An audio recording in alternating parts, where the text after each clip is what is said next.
The recording for this meeting has begun. So I just wanted to thank Owen Havlitzel for being here today to help lead the discussion and present information he has on effective group facilitation. And I'm just going to turn it over to him and get started. Thank you all for being here. Owen? Thank you, Kathy. Thanks so much for the opportunity to talk to a group like this about these types of topics.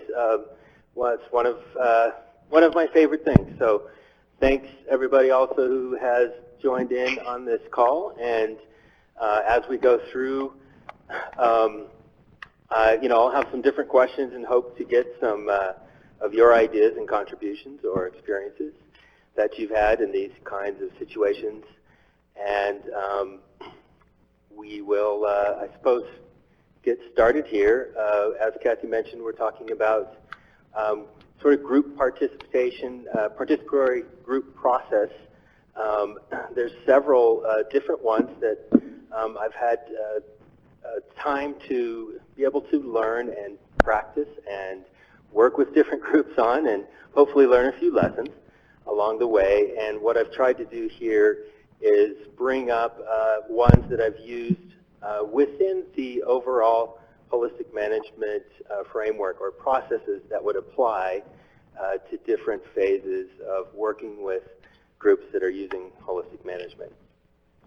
Some of these things are quite broad and would apply well beyond that, but the examples I'm giving usually have to do with the holistic management process. So thanks again, folks, for tuning into this. I guess I'll start here. I've got, possibly more slides than will fit into this, having got it started a little late and all that. So, but if I end up skipping over a few, somebody could always go back through the recording and pause it and stuff if there's anything you want to read off that we skip over. So the approach that I've kind of put together here over the years, I just call it the dynamic design approach because I don't use any sort of single framework, but I try to let the, once we sort of have defined a whole, so using holistic management framework for that, let that whole situation sort of determine what are the other processes that we can bring to bear and the other frameworks that we can bring to bear that situation is calling for. So rather than starting with particular ones in mind, letting that situation kind of help determine what's going to be most useful. But of course, holistic management is there at the center. That's really the core one that is almost always used in the practices as I'm using them. Anyhow, there's a bunch of other ones on there that sometimes get woven in and out of this. But participatory group process, I find, is a really useful element in all of this because typically we have the biophysical situation figured out reasonably well as far as what we need to do, and our techniques are fairly well dialed in. But in my experience, and maybe many of yours, where things tend to break down is on the social end of the spectrum. Okay, so group facilitation is sort of the different contexts where we might use this, obviously teaching courses or in classes in kind of an educational scenario, but also with small groups or families, larger groups. There's different purposes that we might use a group process, and there's different ways as a facilitator that we might approach the use of a group process. And so I have noted there push versus pull. that's basically a reference to kind of a styles of facilitation. So, you know, I tend to feel most comfortable and enjoy most working more as a pull style facilitator versus a push style. And the way I would partly distinguish those would be, you've probably all experienced both kinds, and maybe you know which type, you know, which style you would fall into yourself. But push facilitators are in more situations where you really have to a group needs to be very motivated by the facilitator and kind of pushed through a certain process in a certain way. Whereas a pull facilitator, there's maybe more breathing room, more leeway in the process, and the facilitator is more or less just there to the group is more or less driving the process less than the facilitator is driving the process, if that makes sense. I also like a visual approach, and we'll see some examples of this. And of course, the participatory, I think, is key when we're talking about groups, is getting everybody involved and participating and interacting. And of course, speaking of that, if there's questions along the way, I'll certainly take them, you know, at the end. But also, if there's questions along the way, feel free to type things in, and I will try to jump on those as we go, as well as I'll have a few that come up in the slides that are specifically questions for you guys. So why participatory group process? What are some reasons that you guys use these? Those of you who do.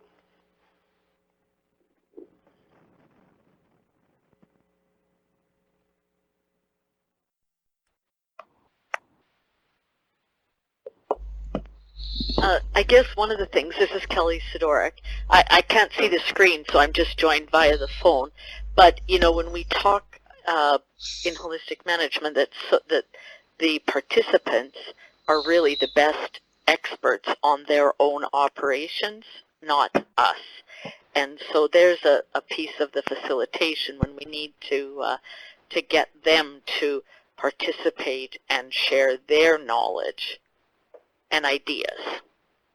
And then it's coming from them, not us as facilitators or teachers. I like to think facilitator more than teacher piece. Great, absolutely. Anybody else? Can you hear me? Yes.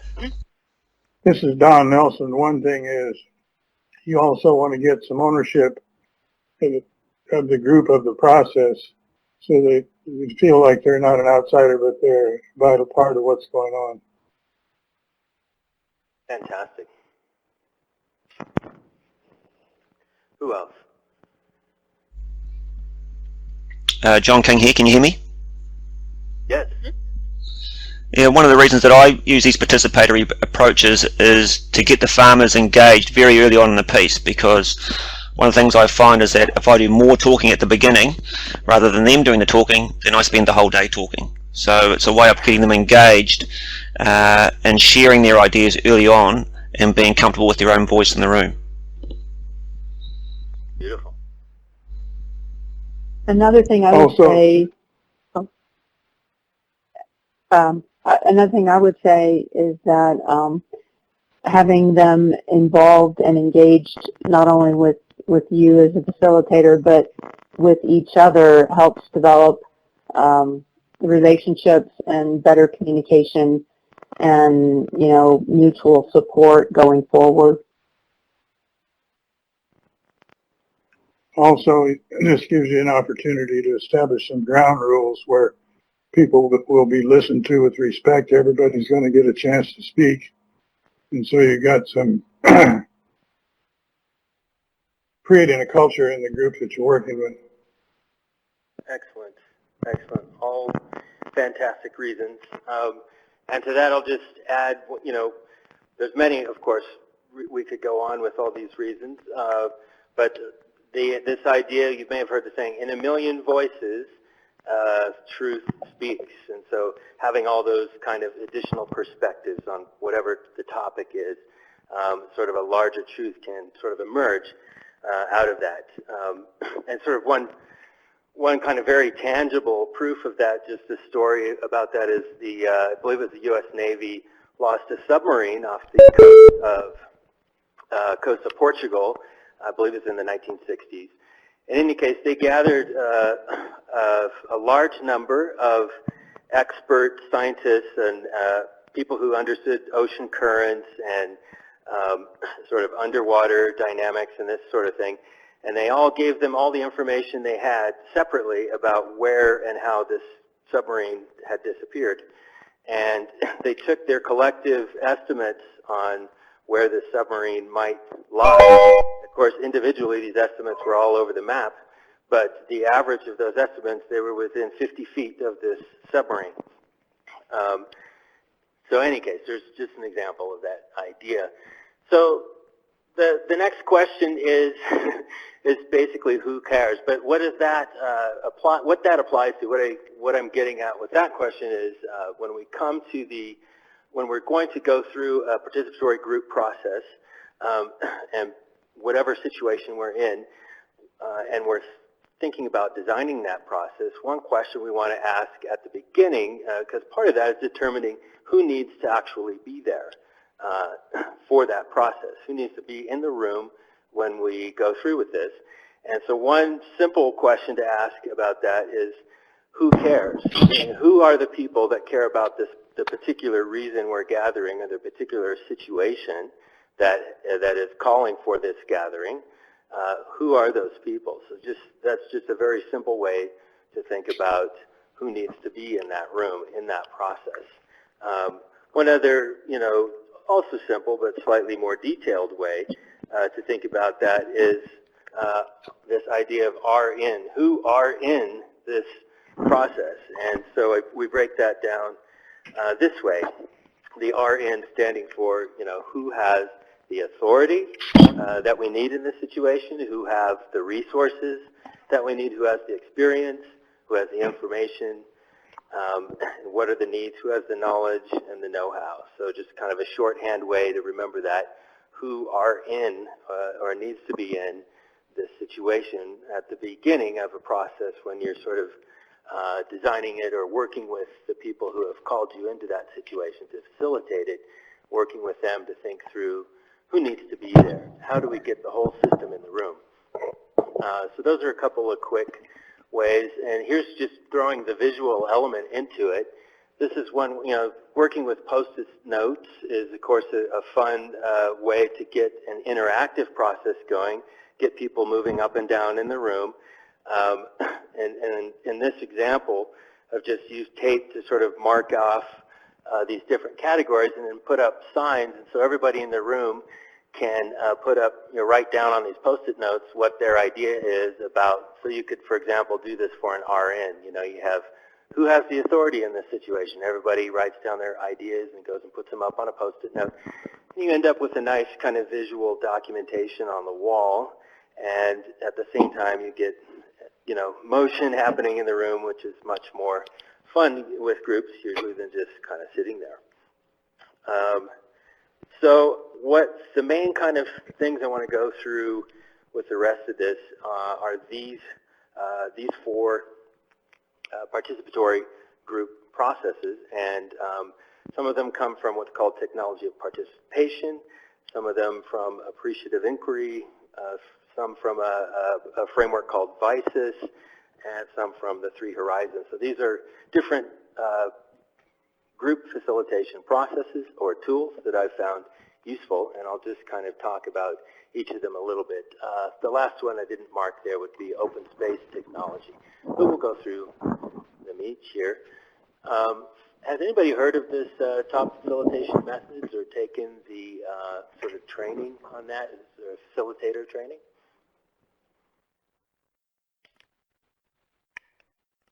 Doesn't sound like it, but I just wanted to point this out because this group gives trainings around the whole country, in fact, around the world, and they have really excellent facilitation methods that are quite adaptable to many different situations.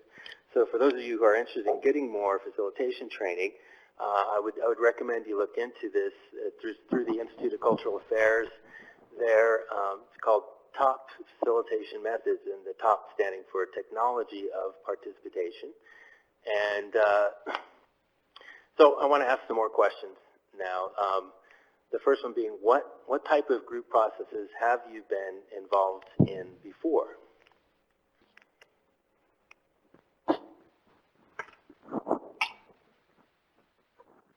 What do you mean? Or can you give an example? of a type? Well, some types would be like courses. Some types would be like maybe conflict resolution. Another type might be kind of a sort of a creative brainstorming or visioning process, or a strategic planning process, etc. One other one would be consensus building / conflict resolution. Yes. Excellent, excellent. Yeah. So is that the is it Bob? Bob Chadwick. Yes. Chadwick was a mentor of Bob Chadwick was a mentor of mine for many years. Fantastic, fantastic. Okay. Any other kinds? Well, the visioning and strategic planning often together. Great. Great.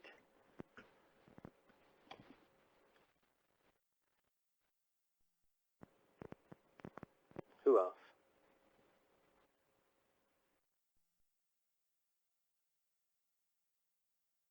We've run the gamut, maybe. Well, let me ask this. Which methods for doing that process sort of felt, the ones you've been involved in, which methods felt the most effective and worthwhile?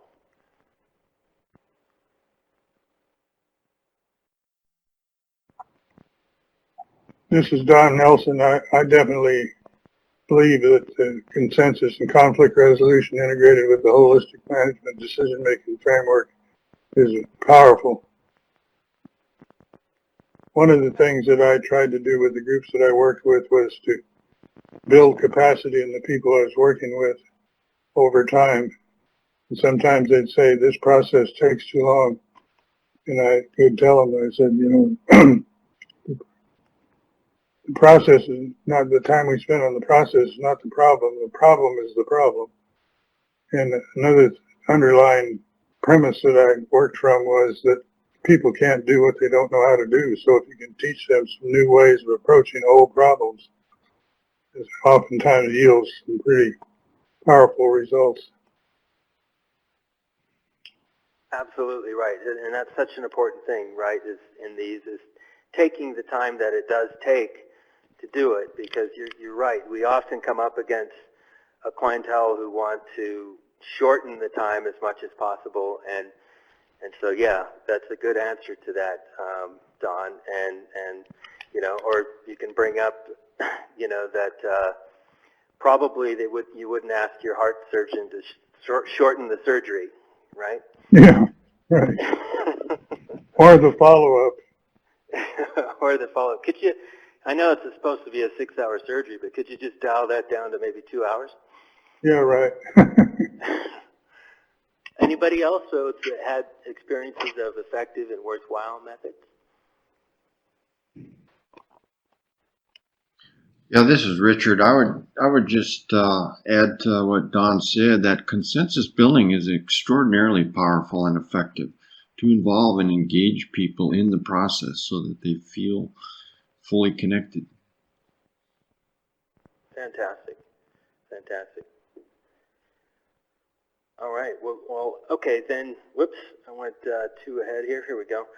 So why do you think that these ones, conflict resolution, it sounds like Bob Chadwick, why is that so effective and useful for a group? What is it about one thing about it is you're working with groups that are very diverse, both in terms of their interests and also their belief systems. You have an opportunity to create community that allows people to express differing positions, but still not damage the relationships. They focus on the problem that they're dealing with, not the personalities. Beautiful.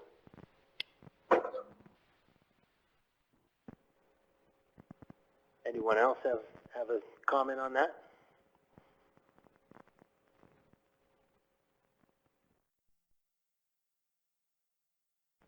Well, in that case, we'll go to this next question. So, how might this short discussion impact your future use of group facilitation? Anybody?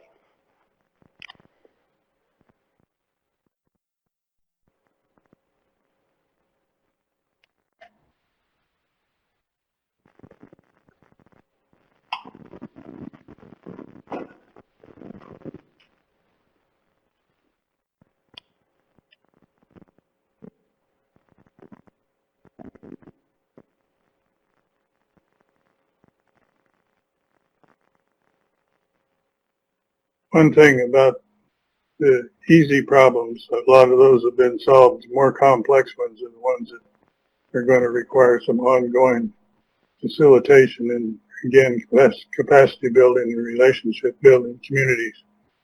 And to have a lasting relationship after this initial effort is completed, or at least to move forward. Excellent. And I think that can have an impact on our continued learning and development of the management groups that will be ongoing. I'm just thinking of, up here in Canada, we do an initial course covering 6 days. Usually it's split into 3 2s or 2 3s. And one of the things that we're discovering is if they can have an ongoing learning or management group, and the more relationships that are built within that 6 days, the better. Right. Building those management support groups is, again, building community amongst the people that are related to whatever the situation you're dealing with. And the benefit of this is you build capacity in those people so that future problems that they're going to be dealing with probably will be a lot more easily moved forward or solved. That's great. That is fantastic. I did a 5-year project in Washington, had 158 people in there. That was started in 1990, I think it was, or 89. And still to this day, the people have been impacted, changed the way they do business and think about a lot of different things. It's amazing the change that can take place in individuals. Very powerful. Very powerful. Well, fantastic. So just those 4 questions there were an example of a process called ORID, or O-R-I-D. I've got the next slide here that I think shows what that is. But it's basically a sensible kind of sequence of 4 questions, which just a quick story about one place that I used this in the context of holistic management was at the Savory Conference in London in 2014. I had been slated to sort of be a facilitator at a session there, along with Darren Doherty, who's seated next to me there in that picture.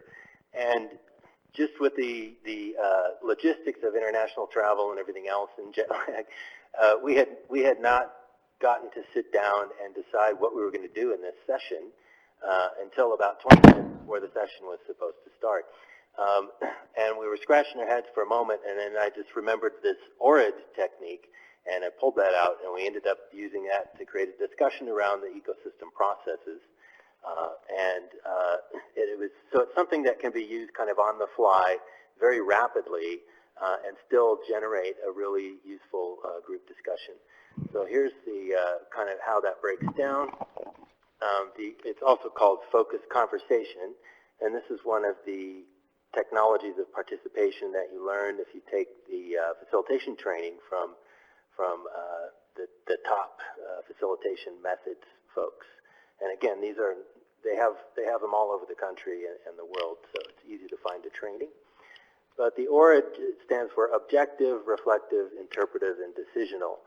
So basically, you're just creating a series of 4 questions. The first one being kind of about something objective, almost answering like like you're a camera on the wall and what are you observing. Then a question that's more reflective, that makes people think a little bit and reflect on the objective one, and then something that's they have to make some sort of interpretation, and the final one being something that kind of brings some closure and some type of decision to the table. So it's a kind of a natural flow of a conversation that seems to work well and is fairly easy to construct good questions that can lead to a good discussion kind of on the fly.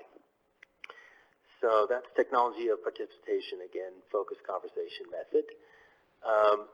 So again, here, coming back to our holistic management framework, this next process would be used sort of early on after, or for the whole under management and so on. So in this process, what I have sometimes done, where the client is able to have the time to do that, is fold in a couple of processes from what's called appreciative inquiry, which some of you may be aware of this, but I didn't use the entire process, but I used kind of pieces of it to help set up some pre-work prior to creating the holistic goal, or holistic, the whole under management and then the holistic goal.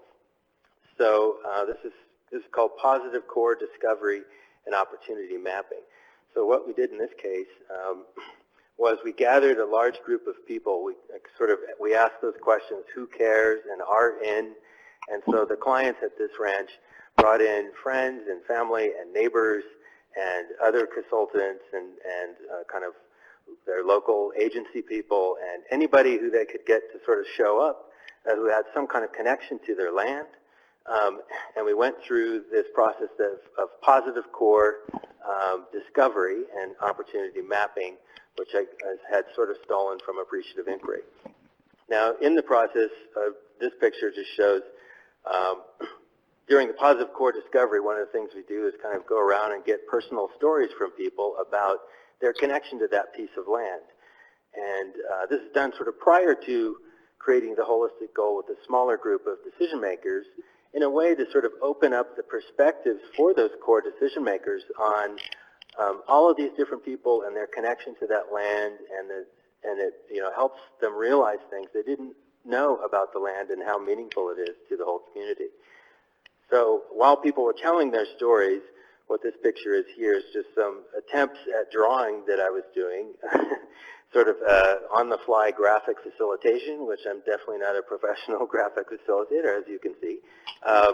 But these were reflective of the stories that people were telling in the room about these amazing experiences they had had connected to this piece of land for these landowners.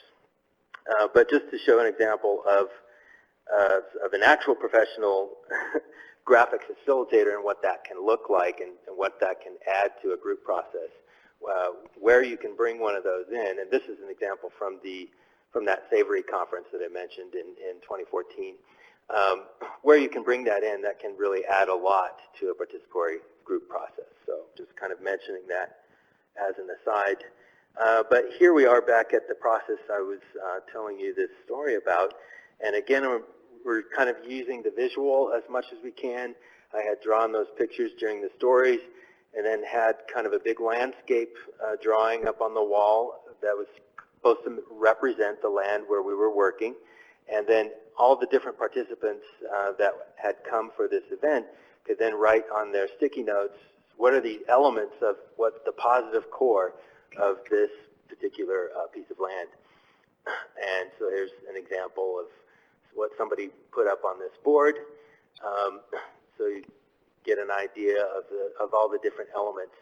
So the idea here is you're just opening up a much broader range of perspectives for the core decision makers before they, just prior to them going into the process of creating their holistic goal, because it kind of opens them up to some, new ideas and new realizations about what their place means in the overall scheme of things.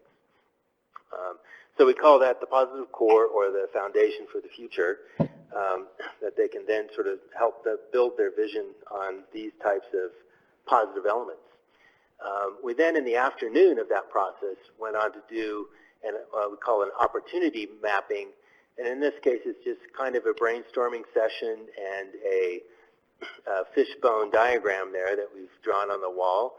And this was done using, of course, the participation of the whole group that was there. And once this was kind of all fishboned out like that, then we gave everybody a sticker, and we told them that they could, each individual had different, votes, so to speak, with the sticker, and they could choose what did they think was the boldest innovation, was one of them, and the other one was,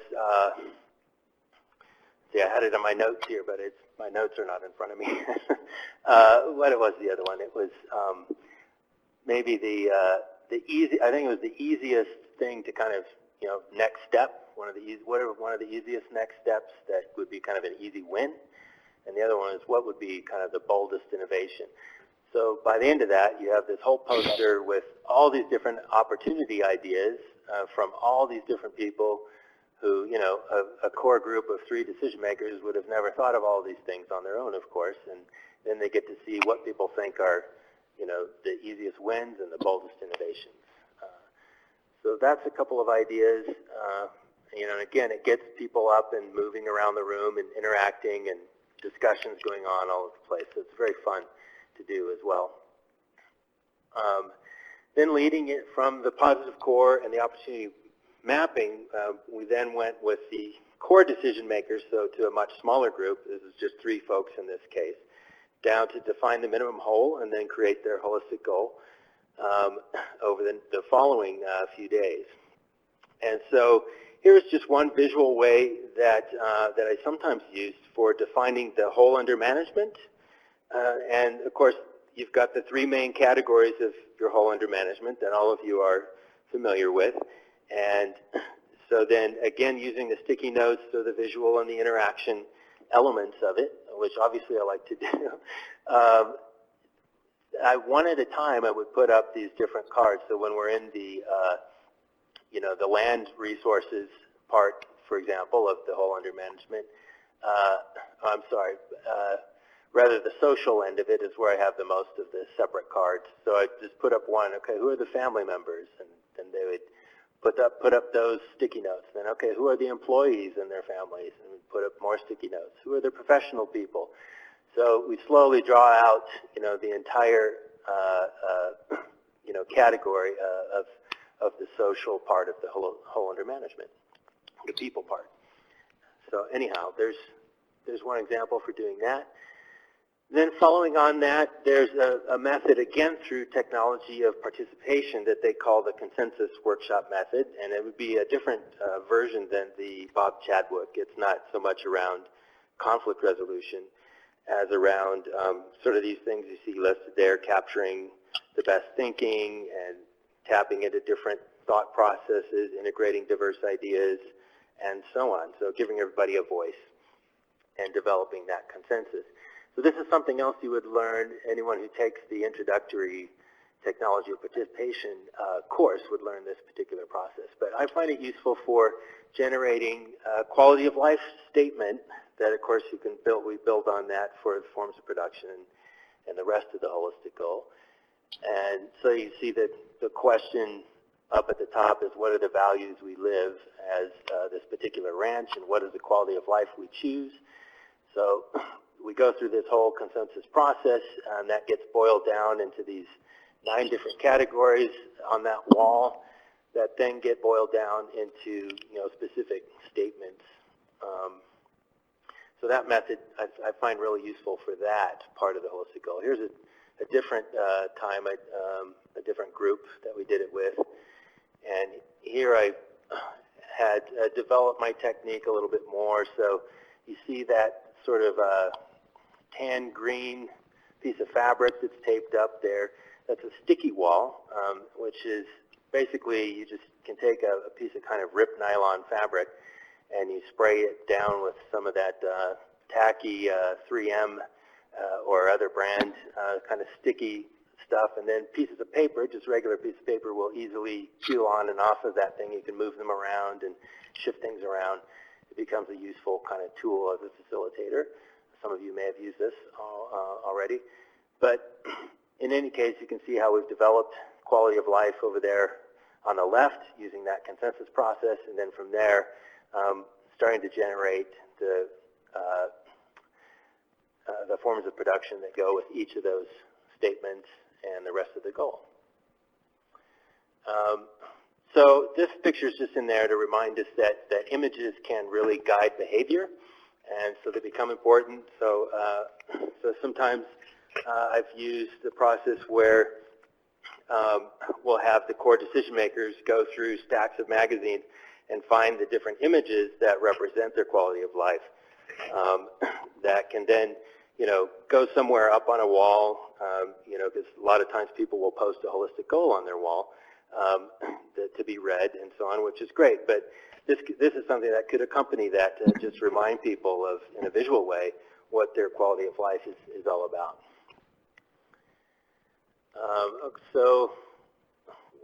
Let's see, where we're going through the holistic goal here. In this example, we had, I'm sorry, not the holistic goal, but this would be for the land planning part. So a different part of the framework, but another sort of group process. And of course, there's one described in the holistic management book about going forward with land planning. But, and they also, of course, recommend in there getting as many people in the room as you can to get all those different ideas, different age groups, and try to come up with the best plans ultimately. So this was just an agenda or schedule for the day that we were doing some of this with a group on a ranch, and trying to kind of draw some visual elements into the agenda to help, sort of brighten it up and make it a bit more fun, and we called it the team design rodeo, so we had a bit of fun with it there. So the way we started that particular one, this is another sort of visual process that's interactive, gets people coming in and out.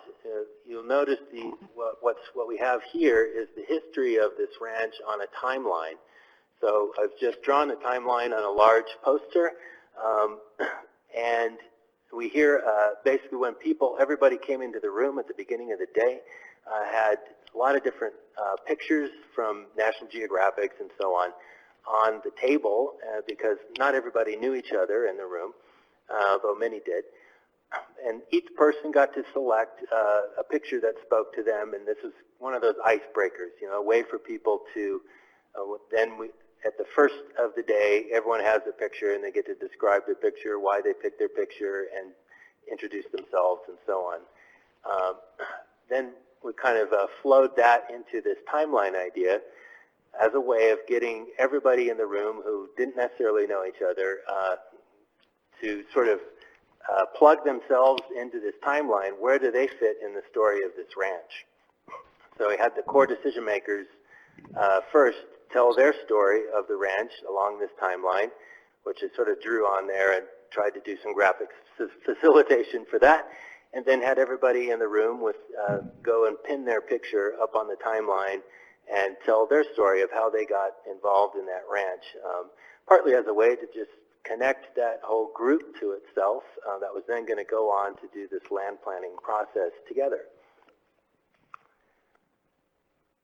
So here's the group going through the different, broke up into small groups. Each had their topographic maps to do their land plans on. We had fun with this, of course. So we had many different results, and each team got to report those back.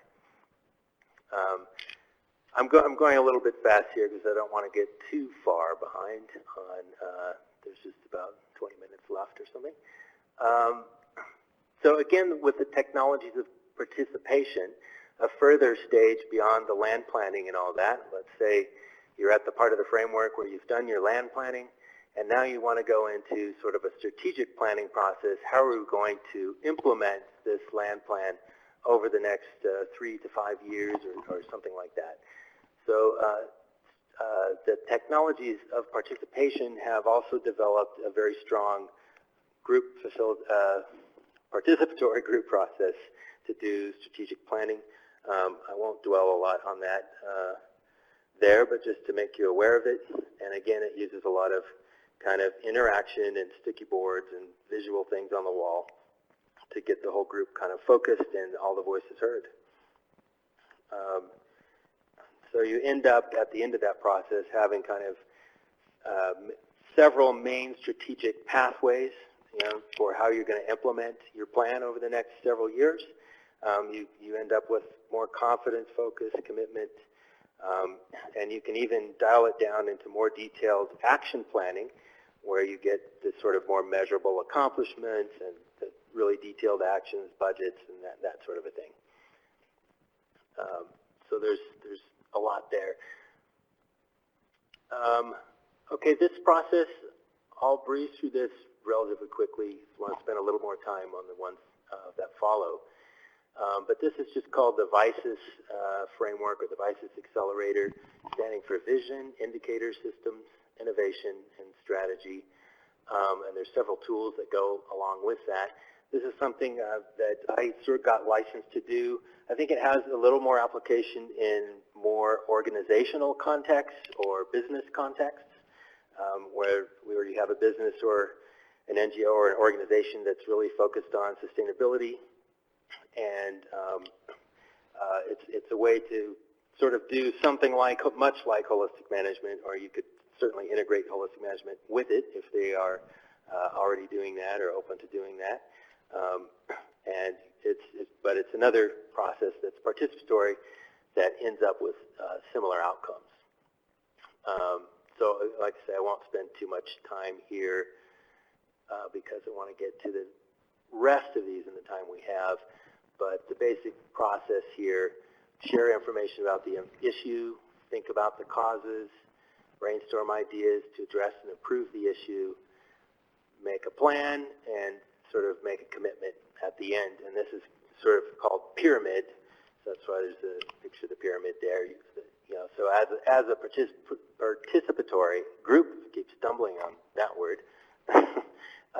everybody does this together, and you end up with sort of this capstone commitment and agreement, and it's fun and exciting. You build this little pyramid with your different ideas and commitments on it, and by the end of it, it's pretty energizing.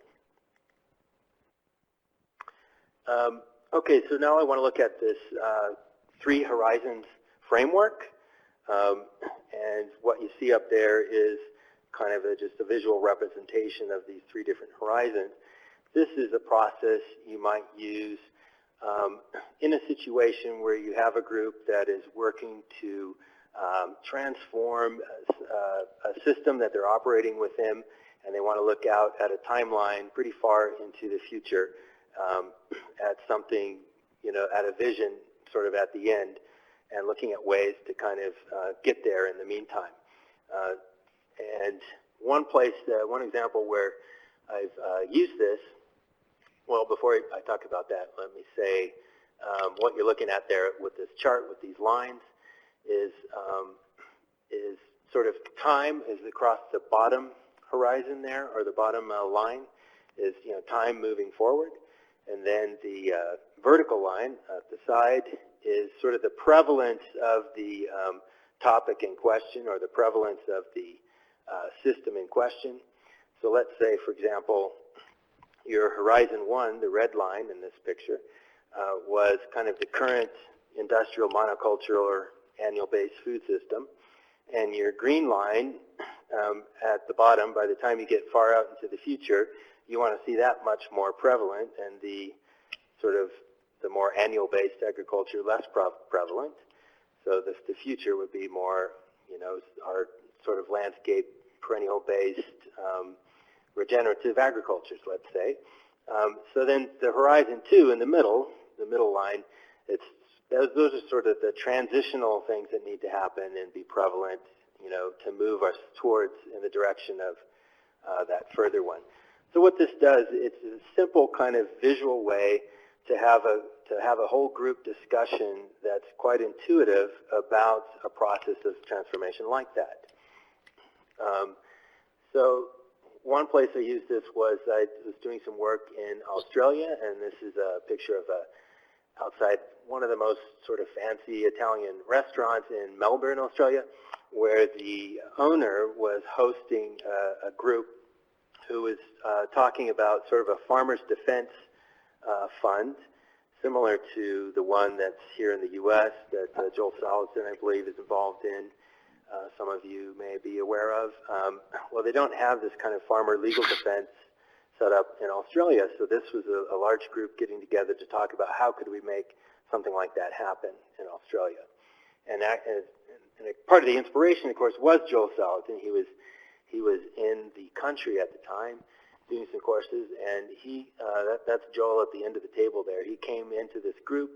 The host of the restaurant let us use this room in the top of the restaurant to have this meeting. And he came in and told some inspirational stories about the Farmer Defense Fund here in the U.S. To kind of kick it off. And then myself and Paul Ryan, an Australian facilitator that I was working with, used this process to kind of, through the afternoon, help the group talk through what was going to be the process that they envisioned to have this transformation of kind of the Australian food system there in terms of small farmers getting some legal defense.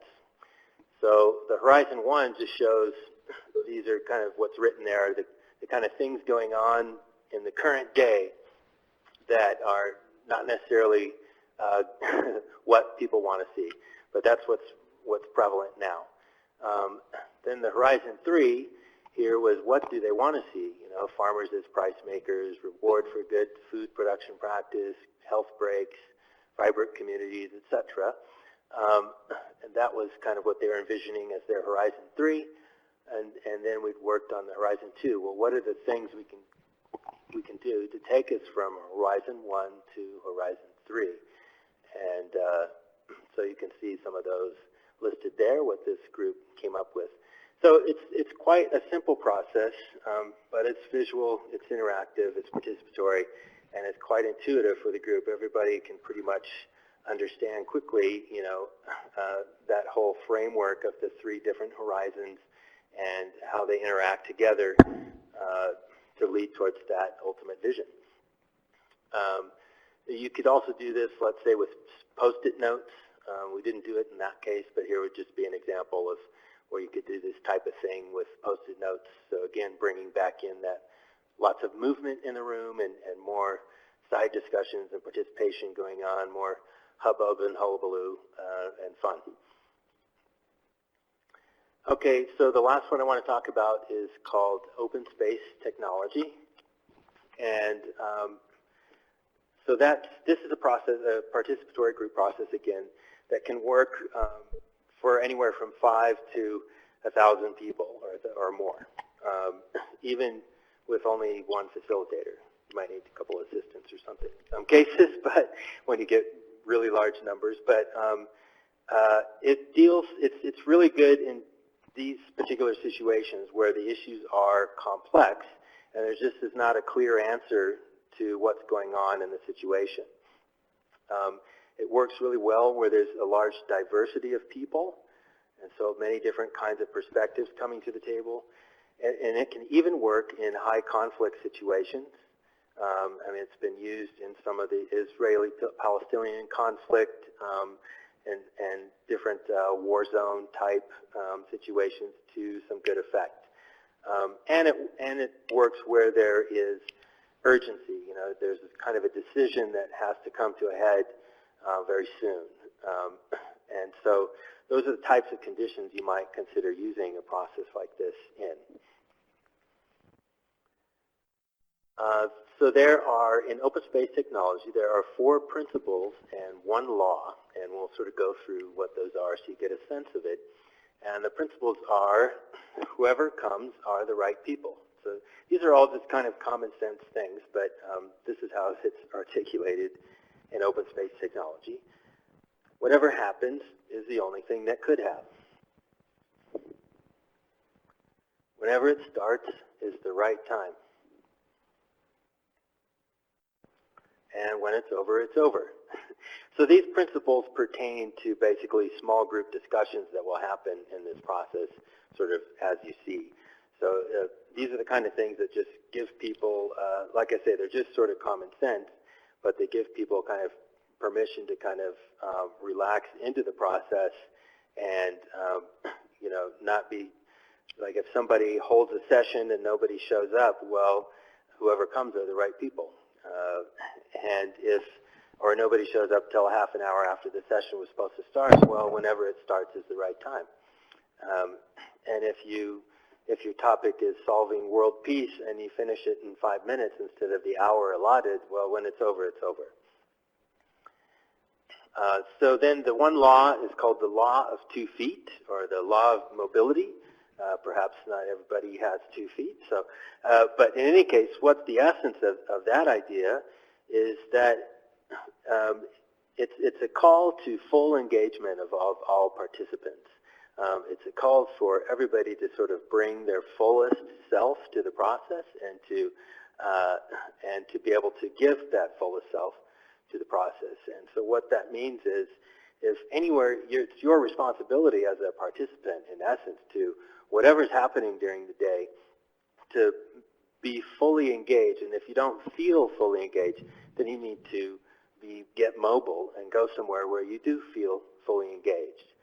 And so if you're in a small group discussion about one topic or another, and you're not feeling fully engaged in it, that just gives you permission to walk away without it being rude in the context of the culture of this process, right? If somebody happens to be dominating the conversation, or just you're not interested in what's going on there, well, you can walk over and get a breath of fresh air and be fully engaged there, or go to another discussion, or go to the food table and be fully engaged in a snack. But it's your responsibility to be fully engaged, and that's the law of 2 feet. So one place where I've used this was at the International Permaculture Convergence that was in Wadi Rum, Jordan. And so Wadi Rum is they shot Lawrence of Arabia there. So it was very cinematic, you know, viewpoint there. So it was a fun place to be. So we had 120 people as part of this process from 40 different countries. And so this is just kind of to show how it's able to sort of integrate this kind of diversity. Now for the IPC, the International Permaculture Convergence, it was structured as a 4-day conference. And the first 3 days was like a standard conference that all of you, I'm sure, have been to, where they have, you know, 3 parallel sessions going on all day long, and pre-scheduled talks, hour-long talks, and we did so 50 of them over the 3 days that were pre-scheduled and in parallel sessions. Well, so for day 4, we designed it so that all day it was open space technology. And so if anybody who was at the conference wasn't interested in being involved in the open space technology, there were tours and you know, go to an oasis, go ride a camel. There were other things for them to do, but those who registered for it and wanted to be there, that was all we were doing at the location all day long. And so this was kind of the registration process at the beginning. Just a few pictures here so you can. We start kind of in a circle, and as a facilitator, basically this is what you mainly do, is at the beginning you talk for 10 or 15 minutes at the beginning of the process, and so there I am just kind of explaining the guideline, the rule, the one law and the 4 principles. And there's other little side principles like be prepared to be surprised as one of them. And then you basically, you tell them there is no, you let them set up the process themselves. So here's the agenda wall at the beginning. You can see it's basically completely blank. All the different time slots for these sessions are completely blank. All we had is a theme at the beginning, which everybody knew ahead of time before they showed up, so they could think about what questions they want to answer about the theme or what topics. Then you open it up and for people to open their own sessions, and they go write their session on a piece of paper, and then they put it up on the agenda wall, and the agenda wall fills up, within 30 minutes or so, you've got the entire day agenda filled in. So anybody who was nervous at the beginning, what have I got myself into? There's no agenda. Suddenly, within half an hour, there's a full agenda all day, and too many talks for them to visit. And as a facilitator, you've really only talked for 10 minutes, and this has all happened. And really, the rest of the day, as a facilitator, you're doing almost nothing except being present for the group and maybe picking up some trash. Because it operates pretty much on self-organization. The whole group organizes itself and throughout the day. So in that single day, then, we had 50 different hour-long sessions. So you'll notice that's basically the same amount of hour-long sessions we had in the previous 3 days. So the amount of content that gets passed by a group that self-organizes with these very simple rules is amazing. Basically 3 days worth of content in a single day. And of course, people having fun, and whoever comes is the right people, and sort of just doing whatever they want because they're being fully engaged. And one aspect is you have a newsroom, so you have a couple of computers there that people can come in who've taken notes during the sessions voluntarily and enter them into the computer so that there's a book of proceedings by the end that everybody can read, so that if you didn't happen to make it to a session, you can read what that session was all about, and you can see the people who were there and their emails, and you can get in touch with them if you're interested about more of that topic. So it can be a really good network connecting tool as well. And we kind of reconvene at the end again for sort of a final circle, and that's really the whole process. But the newsroom stays open deep into the night, so everybody can kind of, who wants to, can enter their notes into these book of proceedings while this sort of music and dancing was happening there. But it was just a hive of activity till quite late in the night. And there's kind of an example of the book of proceedings. It ended up being 100 and some pages long with tons of information, which of course, again, sort of gives it a little bit of leverage on a standard conference where you don't typically come out with that type of a book. And here, just about to wrap this up, is these would be many different books that I would recommend to anybody interested in doing further learning about facilitation and or some of the processes that we've talked about here. There's the Skill Facilitator up on the left, which is just sort of an approach to group facilitation that I think is done pretty well. In the middle at the top is don't just do something, stand there. These are Marvin Weisbord and Sandra Janoff are the authors, and they're really excellent facilitators. I had the opportunity to take some training from them, and this book is 10 Principles for Leading Meetings That Matter. So this is just would apply to really any meeting at all or any sort of meeting of people, and they have a great kind of facilitation style, a lot of good principles and advice in that book. The Power of Appreciative Inquiry, if you want to learn more about that particular group process. Open Space Technology, a User's Guide in the bottom left, is by Harrison Owen, who is the gentleman who originated Open Space Technology. And I mean, the story behind that in a nutshell is that he organized the whole conference in the 80s. He took like a year to organize this conference.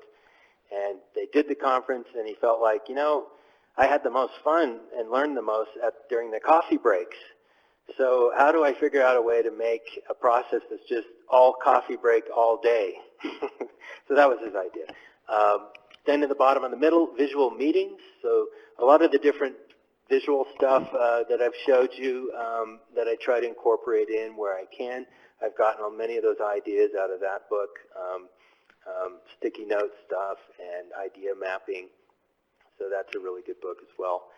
And then if you want to learn more about the 3 Horizons, that's a fairly short but interesting book there. And so if anybody's well, again, that just fits into this dynamic design approach. And I would, I think now, if anybody has any questions about any of this or comments to add or ideas, I know I've talked a lot and haven't been as interactive as I'd like to, but I wanted to share as much as I could in this short time.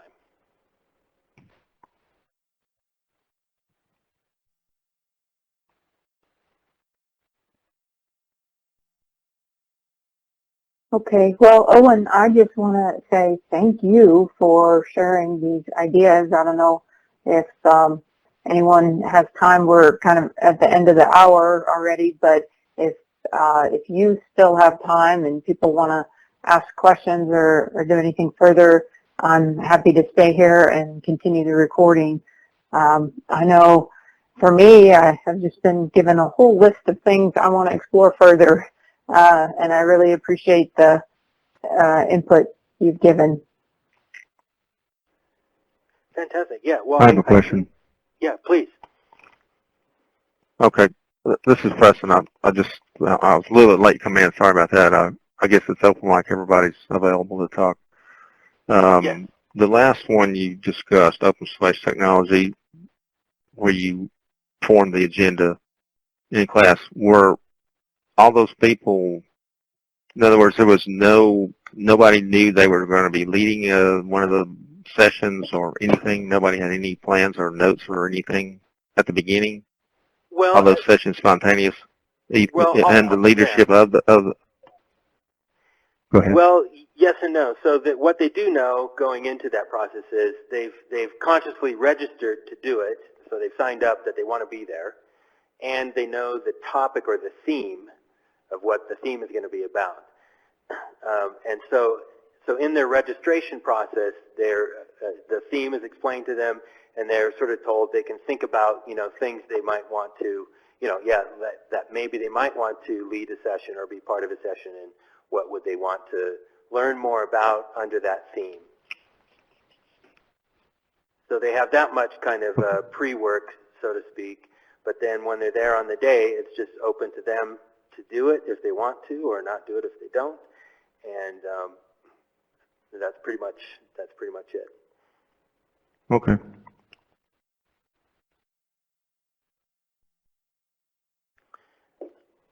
Let's see. Oh, can you go back to the slide with the ebook titled? Oh, yeah, sure.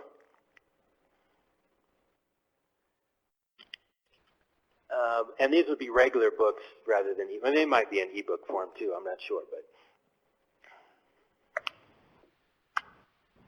but yeah, you're welcome, Seth. It says thanks. Oh, no worries, no worries. They probably have them in ebook form too.